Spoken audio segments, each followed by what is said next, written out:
but I'm also very much about getting like these hidden gems. I find it more thrilling to find a simple woman with a very passionate message and she knows her stuff in a certain area than the celebrity that we've heard so many times say the same message and we know what she's all about. Hello and welcome back to this channel. My name is Frida Weisel, and on this channel I explore subjects related to Judaism, often Hasidic Judaism, Yiddish, New York, and more. One of the topics that interests me a lot is the story of how Hasidic Jews have been navigating the internet, to ban it, to allow it with modifications. In a documentary I made about the subject, I shared with you the incredible innovative work of the Hasidic content creator Razy Fried, who is a female voice in this innovative new internet age, and as a woman, someone whose work is often hidden. Razy is a successful, popular cookbook author, content creator with her own app, and most of all, she does sit-down interviews with Orthodox women on often sensitive subjects related to motherhood, religion, homemaking, and more. Welcome, Razy. And was the bio okay? Yeah, I think so. Yeah. All right, great. Thank you so much for agreeing to do this. My pleasure. Thanks for having me. It was very exciting for me to talk to you because I've been following your journey. I am really fascinated by the work you do. Would it be possible for you to begin by explaining what you do in your own words? It's a little hard for me because I do so many things, but let's try. I'm a writer, I'm a storyteller, I'm a host. I'm just creating different kinds of media about the subjects that I'm passionate about, and all boils down to how to create a more beautiful and more meaningful life. That's really how I would encapsulate it. So it started, I was just what they call a blogger or an influencer. I don't really like those terms, but that's how it started. On Instagram, I was just sharing my passions. It started a lot focused around recipes. So that's why my name on Instagram is Razy's Cooking, because it started sharing cooking. Why I did cooking without the G, as if I come from the South, I'm not really sure where that came from. But that's how I started. So I shared recipes, and beyond the recipes, it was also like lifestyle in the sense of setting the table, bringing in the Shabbos, a lot of Shabbos stuff. And then I sort of evolved as a person, I grew as a person, and I realized that what makes you an amazing mother or wife is not just knowing how to make the best fish or the best meat or the best challah. It's way more than that. And I was struggling a lot because I started not liking Instagram anymore. I used to love Instagram. It's where I found my voice. It's where I discovered that I have something to offer and that I could, because you don't have to get any protectia. How do you define protectia? You don't have to have any connections in order to get ahead. If you're talented and you post, you get there.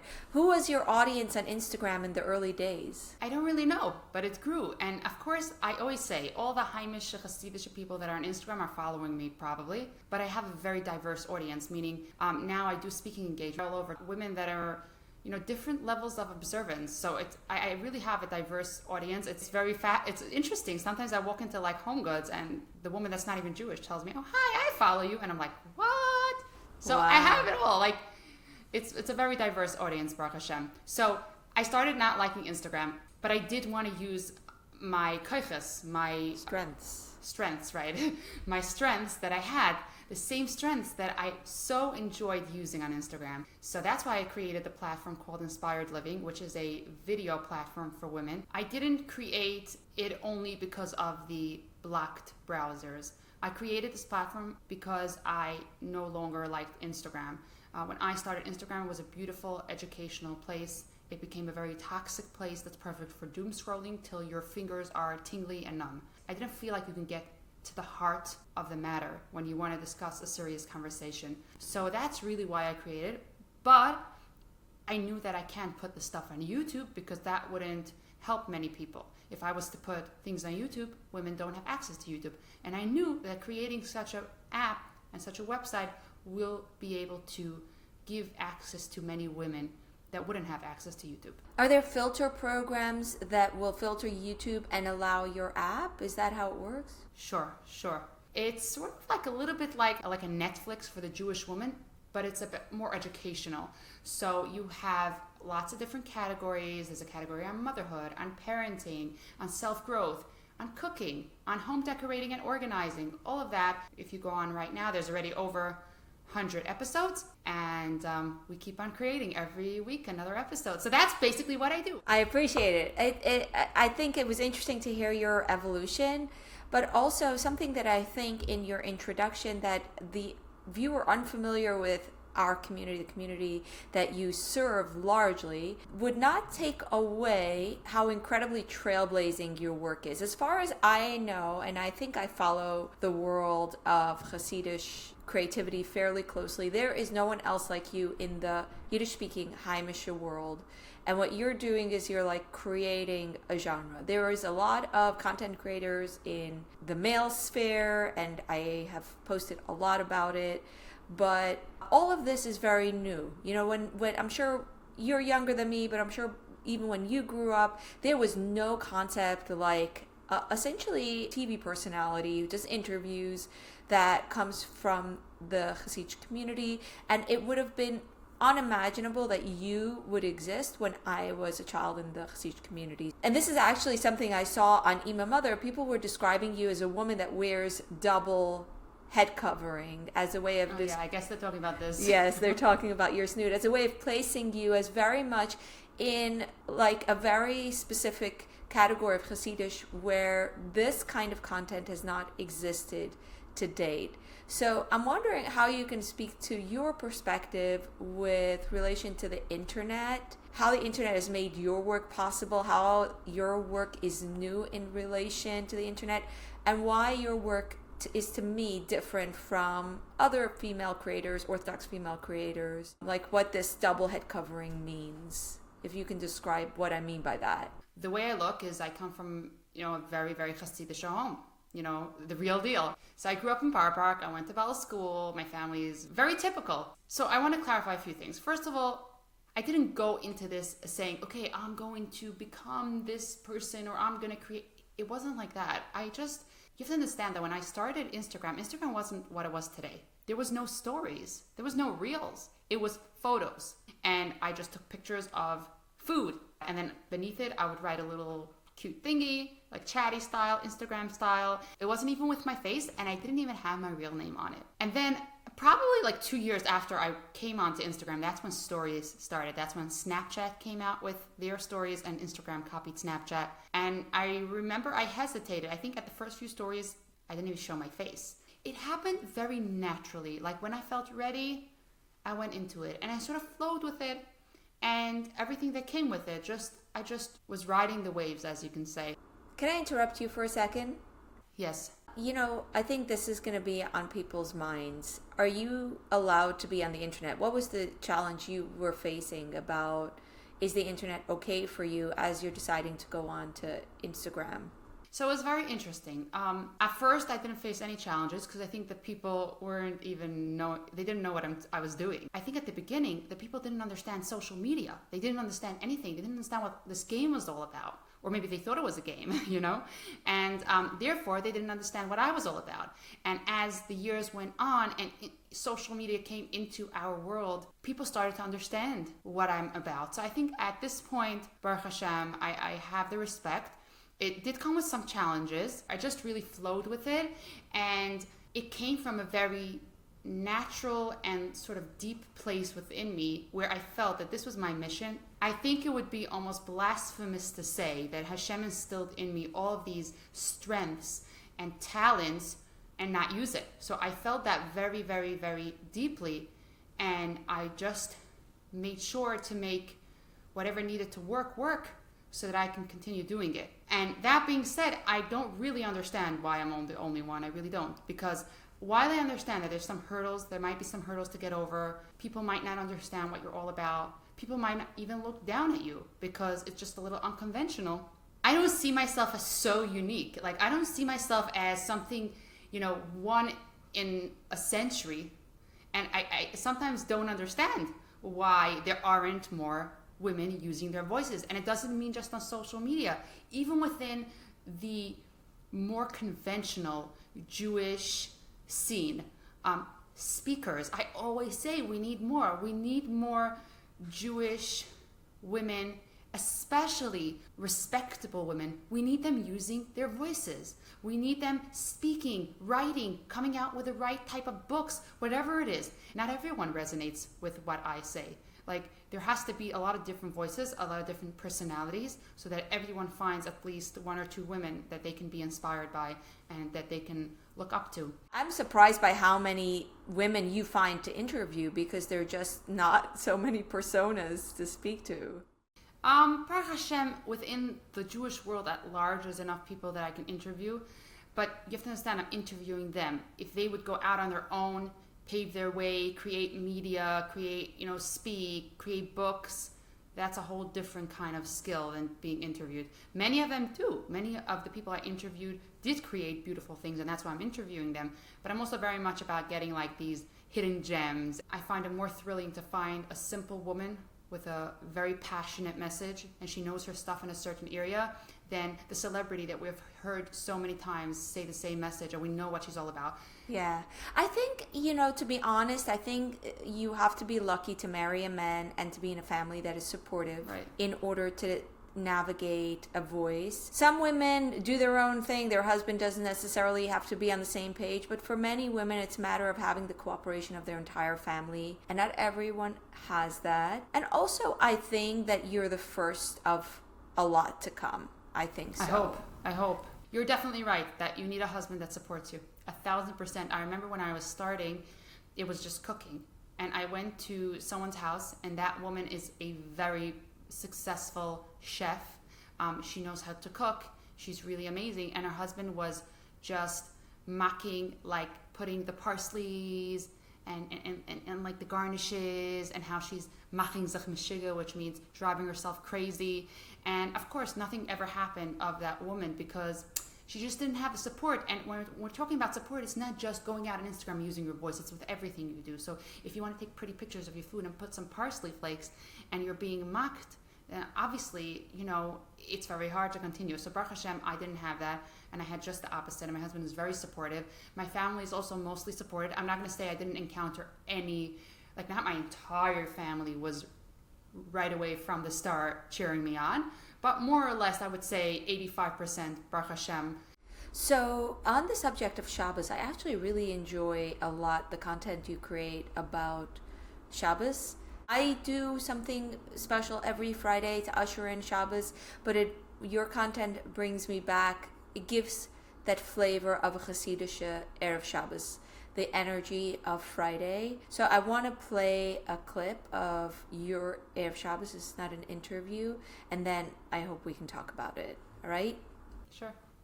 Preparing our home for Shabbos often feels kind of like a production, and honestly, it is a very sacred production. We are getting our homes ready for the Shekhinah, for the arrival of the Holy Shabbos Queen, and every detail matters. No matter how tired I am, I feel the warmth of this day wrap around me like a cozy blanket, and I make sure to keep pausing to take it all in.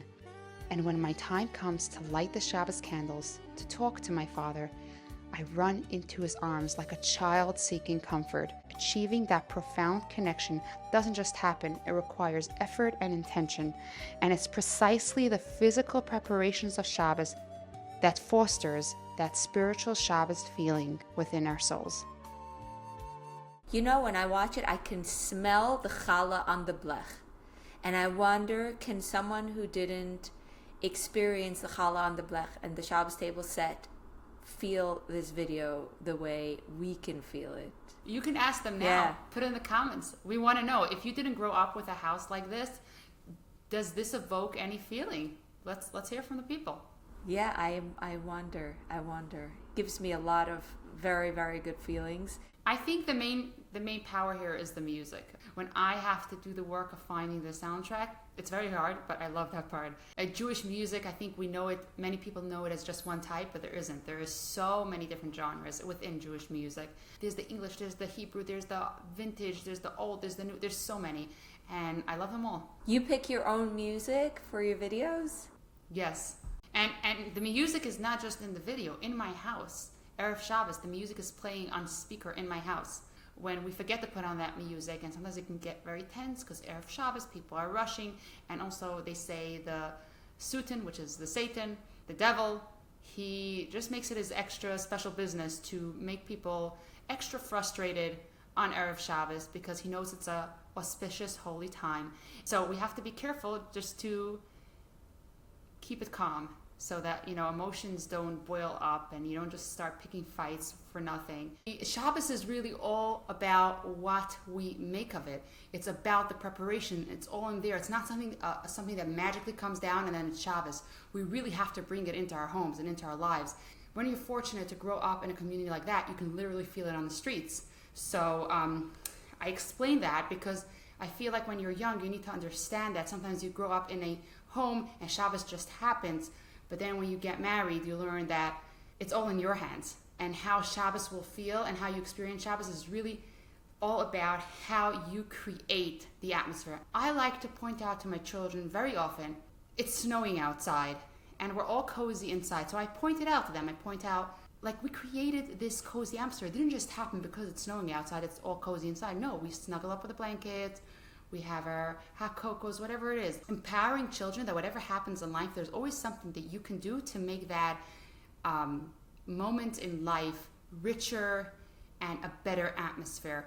So I really do see a difference sometimes when it gets a little tense. I'm like, hey, there's no music. I turn on the music and everyone just relaxes and everyone just it automatically puts you in a certain focus and it sets the momentum, so to speak, and the atmosphere of the whole house. I have a question related to this video that I was thinking about when I watched it. Your life sounds so gorgeous and so perfect and everything is so shiny. I find that each world can be a world where people really present a beautiful picture of themselves, and those who have issues with keeping up with that really struggle. Those who are not good with always being 100% looking so presentable struggle with that, having that gorgeous Shabbos table. So how do you think about that issue? Yeah, I did. Over the years, I definitely got lots of messages about this issue. You want to call it hate, you want to call it just hurting people, whatever you want to call it. But every person does, if you read up on Martha Stewart, this was all the hate she got all her life as well, that she's setting a very unrealistic standard. So it's not just within our world. First of all, I create what I would want to see. I love to see pretty things. I love to see gorgeous things. I don't enjoy watching somebody cry and fight with their kids, being a train wreck, even though sometimes I do look like that. Of course I sometimes cry. And of course sometimes the table is not ready at the time that I wanted it to be ready. And of course sometimes my child spills something all over. I wouldn't want to see those kind of footage from someone else, so why would I create it? And then there's also the piece of dignity. I do believe we walk out on the street, we can feel horrible about ourselves, but there's a certain way that a person should, Yiddish we call nem sich zusammen. Collect yourself, exactly. Collect yourself to look presentable on the street. Not everyone has to know exactly how you're feeling inside. There's a place for that. We don't want to put up a facade that's unhealthy. So that's what friends are made for. That's what therapists are made for. That's what spouses are made for. And you can really, bare your soul to them. But when you're walking on the street, you want to walk in a way that's presentable. It's fine. We all look like we just rolled out of bed when we roll out of bed. But when we come on the street, we want to, wipe the drool, brush our hair, make ourselves look presentable. So the same way when I'm showing my house and I'm showing the way I run my house, I feel that a dignified woman shows that with dignity. I hear you. I appreciate that answer. I really appreciate. Yeah, I really do. This is what I deal with all the time. There are unfortunately women that do like pity parties, the misery and it makes them feel better when other people are struggling too. I had this in COVID a lot. I remember when the pandemic hit and everyone was struggling, I kept on hearing this message from the world saying, we're all in this together. Oh, it's terrible, but at least we're all in quarantine. We're all struggling. And it's so funny because the very message that was calming other women that we're all in this together was actually making my experience worse. Because you know what I was thinking when you said we're all in this together? People are in abusive, dysfunctional homes and they can't go anywhere. They're locked in. People are having it way harder than I have it. So that just made my experience worse, actually. Not enough I'm suffering. Why is it helping me that everyone else is suffering? Everyone sometimes screams. Everyone sometimes messes up. Everyone is sometimes harried. If you think that doesn't exist, then I can't help you. But putting people on a pedestal, it's just, that's unrealistic. So it's really interesting for me to hear what you're saying, because I think I'm very sensitive to not feeling like I need to keep up appearances. Like I'm very sensitive to peer pressure, and also in the Chassidish world, you really, really are presented. You really keep up appearances, and it can feel for a lot of people, I think, like you're not just yelling at your kids, like you're falling apart inside, or like you're holding together a lie. So I understand where people's frustration can come from, and I really appreciate you responding to that. I think there's a way to be vulnerable, to be real. I think that's very important, that women should share their struggles, but there's a way to do that in a classy manner, meaning, for example, not sharing it while you're crying and while you're a mess, but in hindsight, afterwards, sharing, I had this hard experience and it was so hard. Or when somebody else is experiencing something that you had experienced in the past, say, I know exactly how you feel. I remember when I went through that, like I just felt like my world was collapsing. That is a beautiful, amazing way to be vulnerable and honest about the hardships and the challenges that you're going through in life or that you have experienced in life. But if I'm just going to take my phone and do a story while I'm a mess and crying, how is that helping anyone? First of all, I can't even offer advice then. People are just watching me a mess. Maybe they're feeling better about it, but it's not even helping. I share a lot. The women that watch my content, they know that I share a lot of these struggles. I think that anyone that has watched some of my episodes has heard me being very open, especially with motherhood. Motherhood is like the hardest job in the whole wide world. I'm very open about those struggles, but in a constructive kind of way. Well, on that note, I am going to play an excerpt from a discussion you had about motherhood, which was really illuminating. So much of the liberal feminist mindset and culture has infiltrated our own. When I was brought up, the word was housewife. And there's a huge difference between being a housewife and a homemaker. You can get to a point where it becomes just a culture and you have lost the essence of what you're doing. Yes. Can a person that loves to think become a homemaker? And you have to love to think. If you want to be a really good homemaker, before I was like, who needs to have children, you know? That just will tie me down. Yeah. I have things I want to accomplish in the world. We're exposed to people with just negative attitudes towards motherhood, even in our own communities. I want to hear why, when I asked you what your favorite episodes are, you picked this with Bracha. What's her last name? Bracha Getz. Yeah, with the author Bracha Getz. What does this mean to you? What are you working through with her here? Right here, this episode is about feminism and motherhood, and very often people want to believe that because we live in such an insular community, we're not dealing with these issues that the world is dealing with at large. The liberal mindset, the feminists, the people that don't want to have more children. So we're dealing with a lot of the same problems. Of course, the more insular you are, the more sheltered you are, probably the less you're dealing with it, but it's all over. From the outside, and it happens very often. And I just thought that Bracha Getz was such a refreshing voice because she's this older woman with tons of wisdom. She's a Balas Tshuva, which means that she became religious. She didn't grow up in a religious home. So she's able to share in a very vulnerable way about these beliefs and how it changed and how she was viewed as very fanatic from her family when she decided to lead a Torah lifestyle. I don't know how many children she has, but she has a whole house full of children. They're all married by now. But I felt like she addresses a subject that's within our minds, within our hearts, and she was able to give it over from a very good angle. And she's a respectable woman. She's an author of, I don't know, like over 30 children's books. And then right here, I discussed her book, which is a memoir, and it's called Searching for God in the Garbage. It shares her whole journey about how she became more religious, how she dealt with eating disorders, a lot of different things that I just felt she was a very inspirational woman. What was the response to an episode where you talk about how a woman might feel about having a lot of children? She might feel judged. What is the response to something like that from your audience? So this is exactly what I told you before about doing things smartly. So if you notice, I didn't come here and say, oh, I thought, how can I have more kids? She was saying it. She was sharing it. And nobody's going to have any complaints to her for sharing that because she doesn't even come from a religious house. So she's allowed to have those issues, right? But when she shares it, right, women feel validated. Also, I'm sitting right next to her, and I'm not telling her you're crazy. I'm actually nodding along, and I'm saying, well, many women feel like you feel. So I'm also acknowledging the struggles that many women are facing. So this is what I say. Even mikvah is a very taboo topic in our community. Not because it's wrong, just because all of our magazines and the way the media world is set up is everything has to be like teenage friendly, and we don't want our teenagers to know about certain things. So everything is like super filtered and super parve. And the fact is, women need this inspiration. They get it before they get married. They go to college classes, and some women are proactive and they learn more, but many don't. And I believe there should be a place where women should be able to get inspiration. Could be very challenging for women that need to go to the mikveh every month.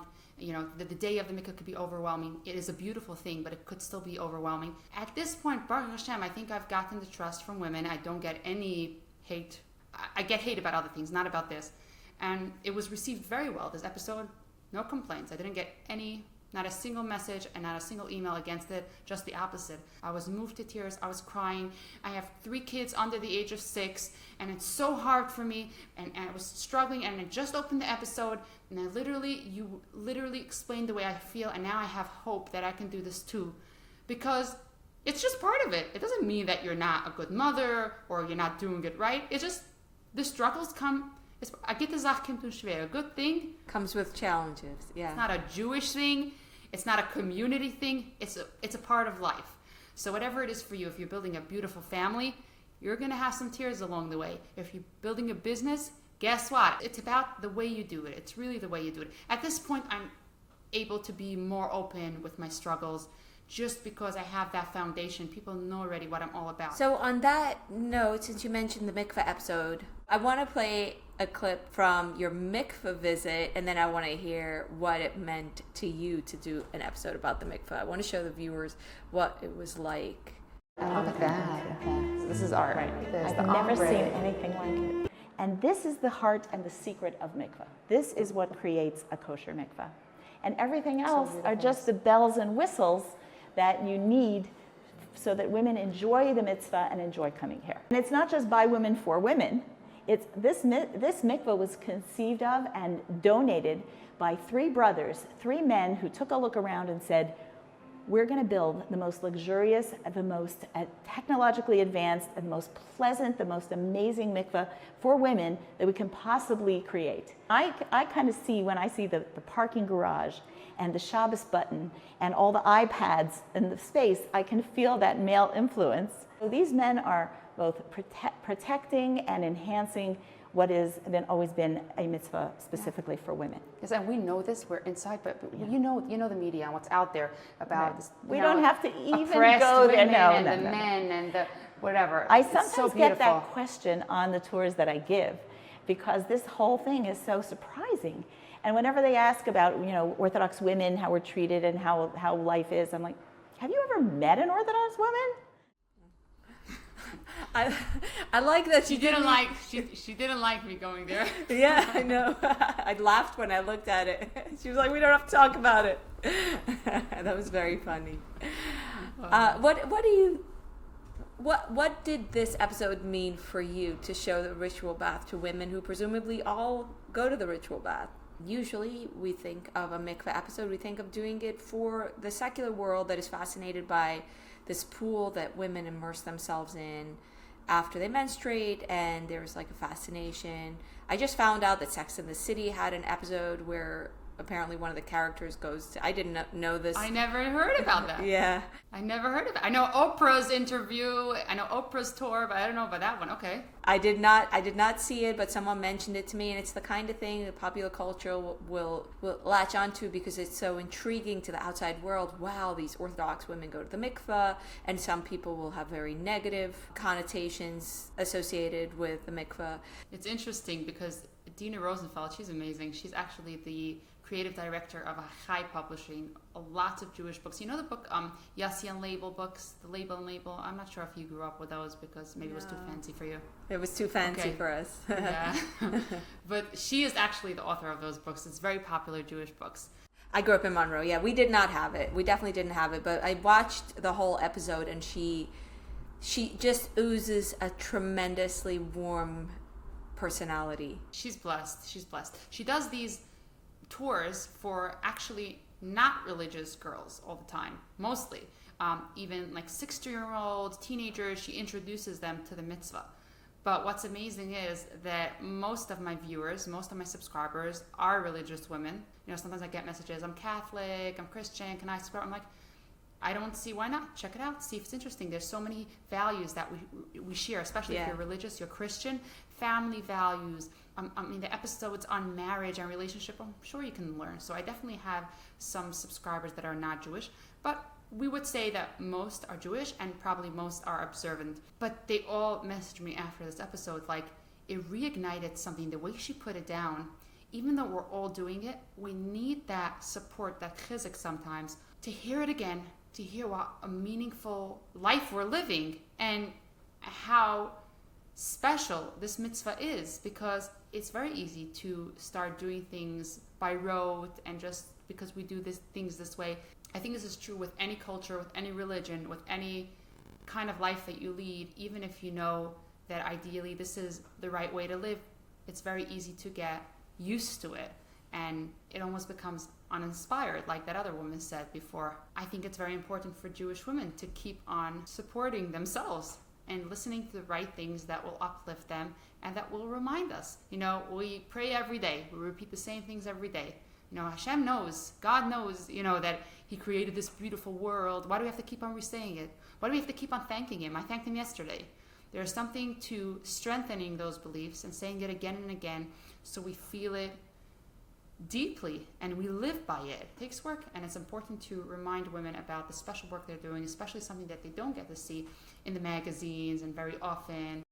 On all of this, when you talk about motherhood, the joys of motherhood and working in this subject, something I've seen with a lot of women who are strong women, who are creative women, sometimes also men, but more so women, and I discussed it with an ex-Hasidic woman recently, you start to see them find their voice, and oftentimes they stop to some degree being religious. What's really interesting about you is that you seem to be a woman of very strong confidence about your religious place. It's like never in doubt, even while you ask yourself about the challenges of motherhood, and even while you're a very clearly very ambitious, accomplished woman who wants to share her voice. Do you have any reflections on that? I'm very aware that that happens very often. I also get a lot of messages very often saying, like, it's amazing how you didn't change the way you are and you still look so Hasidish and so modest, whatever you want to say.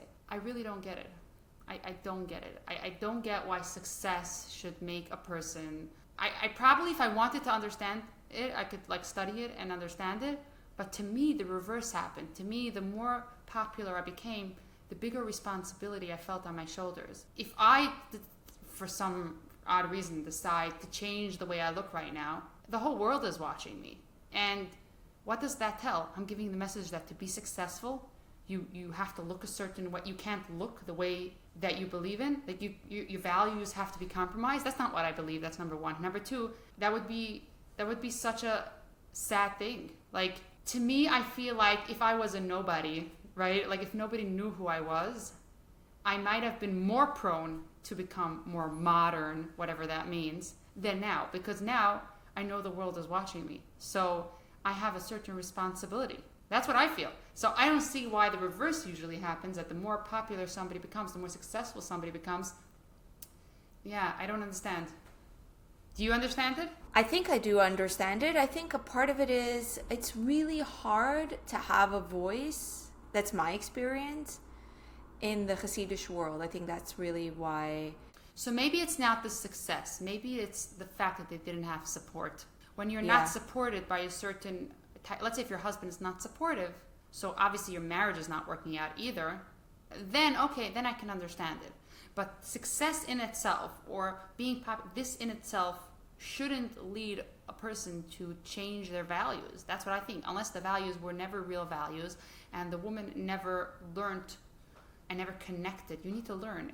You know, connection doesn't just happen out of thin air. It's not something that you're born with. You need to nurture that. You need to learn. That's, by the way, one of my big missions. We didn't get to talk about that yet, but is women needing to learn. It's not just you learn in school and then life happens and then that's it. You know everything. You have to keep learning. So that's why I tried to create these kind of videos that are more entertaining to watch. You don't feel like you're watching somebody preach. You're watching a conversation between two women. And you feel like you're a fly on the wall to some, like interesting girl talk. And you end up learning along the way because I bring on these amazing women that you can really learn from them and the way they look at life and their insights, and they specialize in the area that I am interviewing them.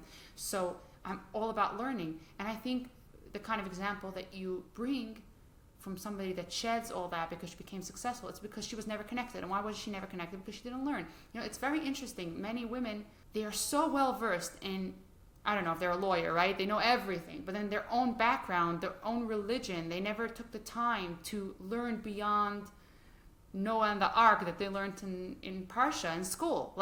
Okay, so they know whatever they were taught on a 2nd grade level, on an 8th grade level, on a 10th grade level, if they were still listening in 10th grade. And that's where it stopped. So automatically, they have all this opportunity coming at them. They're struggling with some adversity, and maybe that's why they drop it all, because it takes work. It really does. So I was always, before I did all this, even in high school, I was always a soul searcher. I always had a billion questions. Some teachers were able to handle it, others weren't, but I always made sure to get my answers. So maybe it's coming from that. I don't know. What do you think? I think a part of it is, the way I see it, a woman like you have a very strong mind of your own, you have a very strong and very distinct voice. It is often difficult to have a distinct voice, and it can be difficult to find a place for that voice. I've interviewed Pearl, so she has the exact same philosophy, and she's so passionate about it. The reason that she agrees to be interviewed by me, which she gets nothing out of it, she just gives me her time and energy, and it's a lot. She puts herself on the line. She's just a woman from Williamsburg who is my number one character. People know her more than me on my YouTube channel. So she's putting herself, she's exposing herself to the world. I think one of the main reasons she's doing it is because she feels so strongly that there isn't enough education among Hasidic women.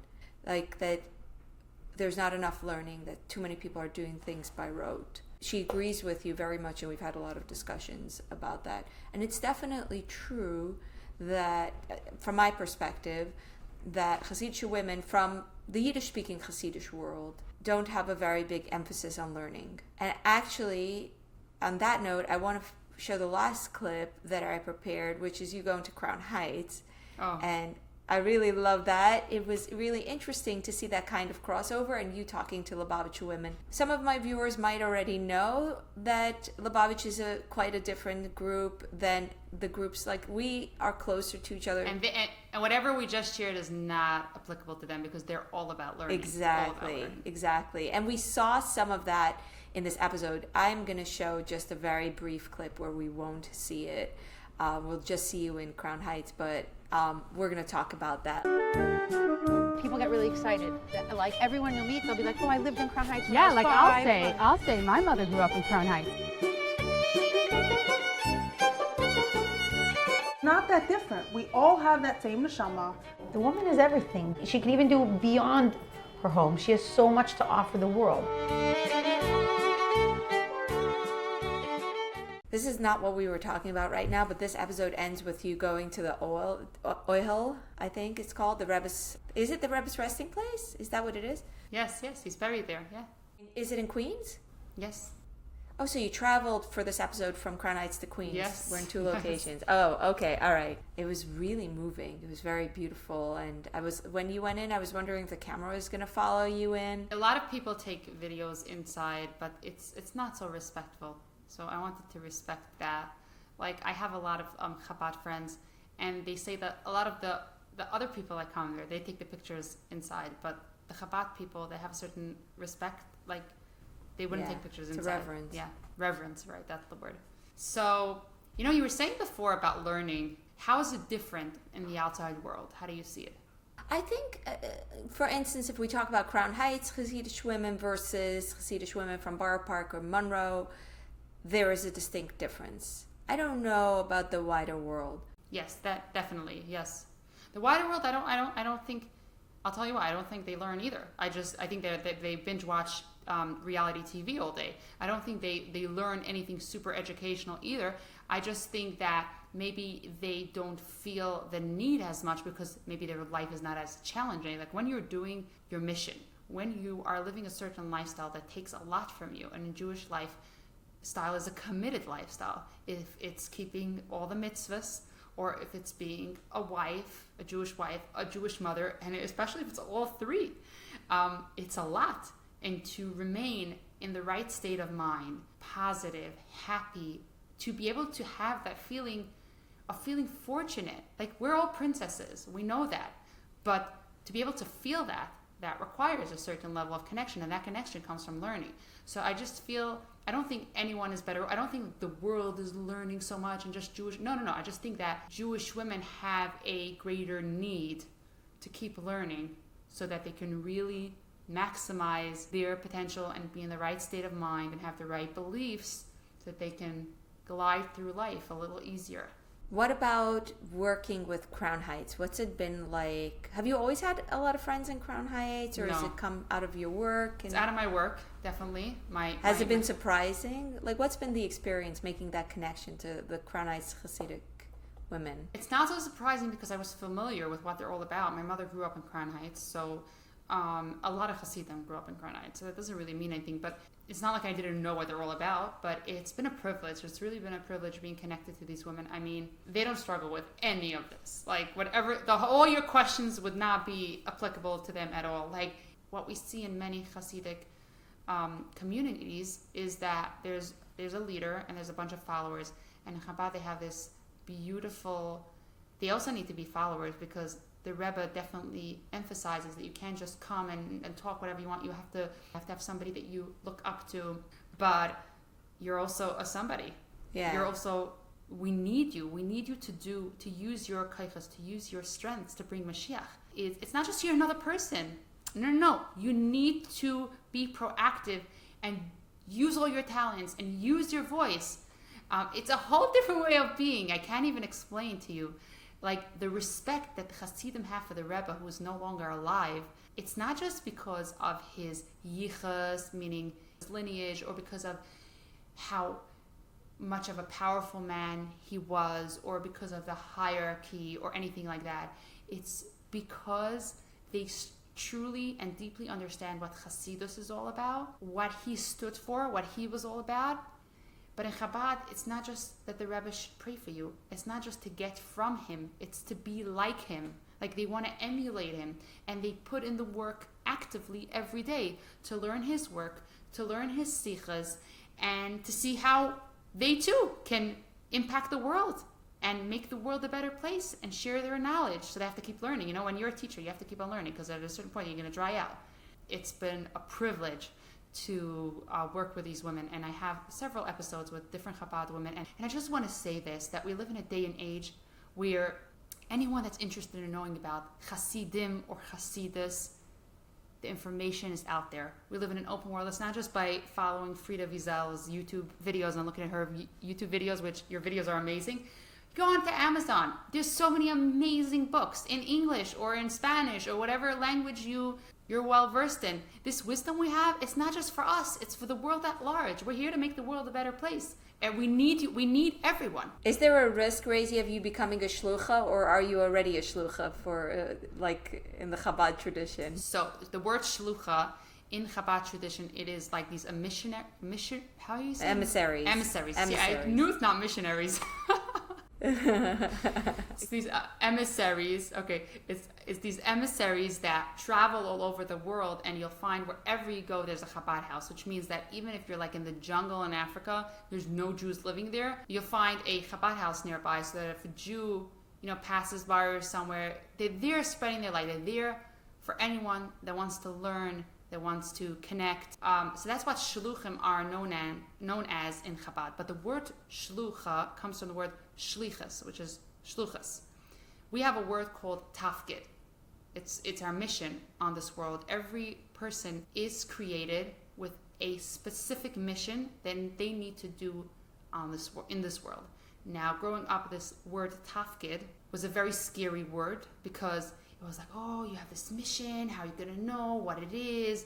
I remember it was like something you didn't want to think about because, like, I don't know how you know. How, you might live your whole life and not know what your mission was and not do it, and then there's the whole reincarnation situation where you can come down again. It's things we don't want to think about, but that's a really very misleading way to educate what tafkid is all about, because tafkid is actually something that comes the most naturally to you. The word talent and the word tafkid is very intertwined. And Hashem doesn't just give you a tafkid and make it the biggest mystery so you won't find it out. No, he puts clues everywhere. Like he gives you special talents, special strengths. Obviously, if you're not so good at speaking, your tafkid might be to be writing stuff to inspire people. You're not so good at writing, but you're very charismatic in the way that you connect to people. So there's clues all over the place, and it's really easy to figure that out. So in that sense, am I a shlucha? I'm trying to do my mission, so I hope I'm at least somewhere along the way doing my mission. I mean, I'm not there yet, but in the sense of shlucha, I'm going to go live in Indiana to open a Chabad house. I don't see that happening. That's very sweet. That was a very Jewish answer, the definition, root words. Yeah, I tried. I only try. Good job. You did your tafkid. Last question, and then we're going to wrap up. I really enjoyed talking to you. Can you share anything in particular that's been surprising in your shluchas journey of doing this inspired living content? I don't want it to sound ambiguous as answer, but I think what's surprising in my work is that being famous doesn't really change your life. Not like I wanted it to change my life, but I think people have a misconception that I lead a certain kind of a lifestyle, and it's just like still pampering, still cleaning up, still sitting in traffic, still trying to beg magazines when I want a piece written. I don't see myself having any kind of perks more than anyone else. I really don't. Whatever comes my way is with hard work. Like if I do get an opportunity, like a gig, it's something that I've been working years for, putting out content and showing up every day. So I get to travel periodically to different places to speak, which also takes work, but it's also work, Yeah. But on a day-to-day, I think people have an illusion of like you become popular. It's very mind-boggling to me, because when we see numbers, and I'm sure you have this as well. I mean, if you really want to sit into it and say, oh wow, this video has 40,000 views, 40,000 people. That means more people that are sitting, than are sitting by the Satmar Rebbe's Tish watched my video, just listen to me speak. Like you can put yourself into that state of mind, try to understand what that number means. But I never did that. And I don't think you do it either, because I think most people don't. Like, I think most people that produce, we're creating things that we're passionate about. And then I'm still shocked by the amount of people that come over to me, like randomly, oh, I'm subscribed, even though I shouldn't be shocked. I know the numbers. So why am I shocked when somebody comes? But it's so it still surprises me. You see, it's a good answer. Yes, it does surprise me. And it's so surprising how sometimes people will regard you in a different way, when really, I don't know, like nothing about my life is special, really not. But I'm curious to hear, what do you have to say about being famous? Because you're also famous. You also have crazy amounts of views and stuff. So how do you see it? It's also very surprising. It is very surprising when someone is like saying my name when I walk in the street. I'm like, what? Who's this person? I have found myself having stage fright when talking in front of 50 people, and then you do videos and you reach a lot more people, and you don't have that experience of a bunch of eyes on you, and you feel like, oh, I was just talking to this other person. I definitely relate to the idea of it feeling much more intimate than it might actually be. It feels like you're creating this content between the few producers, and I know a lot of the viewers already who leave regular comments, so I feel like, oh, there are a couple of people that, yeah, I know them, but I don't have the experience of standing in front of a room and talking about a lot of people. Like when I do get up in front of a big room, I'll get extremely nervous in a way that I don't when I do videos. It just doesn't sink in for me that there's such a big audience. I like it though. I like that. I don't know. I think that people have a certain vision of what it looks like when you're on this side, and it doesn't look like anything. It's like a computer is right here. I have a mic. I have to go to my kid's bus is coming soon, so Yeah, I'm telling you, I'm living the same. There's no paparazzi. There's no applause. There's no fancy soundtrack. It's like Yeah, I know what you mean. People are like persona Razy Fried. They see a character in their life, which you are not. You're a character in your life, right? They're like, oh, I'm folding laundry. I watch Razy Fried. I also think that people think that popular people have a lot of connections. I'm not saying Yeah. I don't have connections. I do have connections, but it's not so. Doors just don't open up for you like the way people believe it. Like Yeah. I gave in this book to a publishing company. They didn't accept it. Wow. They didn't accept it. I self-published it. I'm very much like, I want to make this happen. You're not gonna. I'm gonna figure out how to make it. You're very driven and you get things done. And I'm happy that you got this interview done because it's really, really special for me to talk to you. It's special for me to hear, to hear you share about where you come from, how you view the world. All of that is very, very meaningful for me. I've watched so many men develop their voices, their talents, and find a stage, and it's really special to me to see you find your own way. So thank you. Thank you. Thank you so much for having me. I really appreciate it. I want to thank also the viewers on YouTube and the listeners on the podcast. Thank you all, and bye-bye.